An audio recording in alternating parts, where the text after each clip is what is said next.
Good morning. I'm Emma Schlabach, one of the youth here at Northminster. Many of you have seen me up here before, although there may have been Bach or Handel coming out of my mouth. But today I'm here to speak on behalf of the Stewardship Committee. When I was asked to speak on this topic, I was a little worried that I was in no way qualified to speak about giving time and money.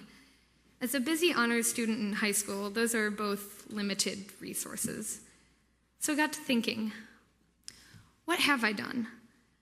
I participate in some youth group activities. I tithe every Sunday. Well, every Sunday that I'm here at Northminster. Well, every Sunday that I remember to write a check. So that equates to tithing for about a third of the year, playing vampire and consuming a lot of Papa John's pizza. Back to square one. So I kept thinking, and my mind started wandering to other experiences, such as Montreat and Triennium. And I had a realization. But first, I want to tell you a little bit more about Triennium. Presbyterian Youth Triennium is a conference held at Purdue University every 3 years that is just shy of a week long. I was a bit hesitant at first because the only church conferences I'd gone to were music-related and very familiar to me. This is something new and unknown until Julie Shannon told me about it.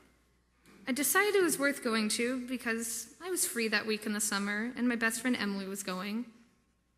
And oh my, it was not what I expected at all. It was so much better than I ever anticipated. Although the contemporary Christian music was a bit of a stretch for me. I felt God's presence so many times, whether it was the sermons I heard, the group discussions I participated in, or the people I met. I met so many people from across the country and across the world. I have a friend named Aaron who lives in Iowa and is assistant at a veterinarian's office and loves Doctor Who. I have a friend named Mason from Illinois who makes silly YouTube videos with his friends and plays Ultimate Frisbee. Then I met people who were in our presbytery, from Faith Presbyterian, Irvington Presbyterian, First Pres in Fort Wayne. The week was just filled with small group discussions, a thought-provoking movie, fun rec events, and even a college fair filled with Presbyterian colleges from around the country. Although on Wednesday, my small group leader said we were going to participate in the Stop Hunger Now project with other small groups in the Armory at Purdue. As I woke up the next morning, I wasn't sure what to expect. I'd heard the Armory was large and unair-conditioned. Well, at least our presbytery was lucky and got air-conditioned dorms. Well, there are about 5,000 of us here, and only 3 shifts for the service project, so it must be big. After breakfast, I trekked to Rawls Hall, where my small group meets. When it was time for shift 3, we started to walk to the Armory, crossing Memorial Mall and passing Elliott Music Center. As we approached the Armory, we could hear voices, lots of voices. We came to the back to find someone that was on the youth worker track, and they handed us hairnets. Once we looked like aliens and Martians, we were ready to go. We walked inside, and this huge wave of hot air and sweat came towards you. It was filled with tables and so many people.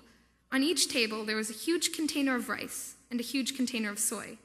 There was a smaller Tupperware of dehydrated veggies and a stack of vitamin packets and a stack of bags. You would fill the bag with each of the ingredients, pass it to the next table, who weighed the meal and made sure there was enough rice and soy in it, and then to the packaging table. They sealed the bags and packed them into boxes. The boxes were then taken to the large truck waiting outside. Now, these days, it takes a lot for something to make an impact on me or to give a lasting impression. We live in this digital age where I can speak to others living halfway across the world from my bedroom. Everything we do today is so extraordinary that it becomes ordinary. But there was something about sending meals that sustained families across the world with help of all the new friends I made, plus the other 5,000 brothers and sisters in Christ that participated in the conference. That hit me. Presbyterian teens from all over the country and the world gathering at a state college in Indiana with the goal of feeding the hungry all over the world. Wow.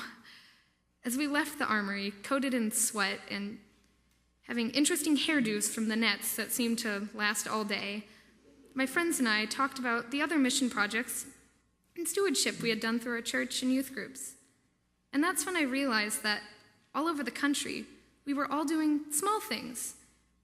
I had volunteered at Joy's house. I moved beds for IHN, participated in Kenya Carnival.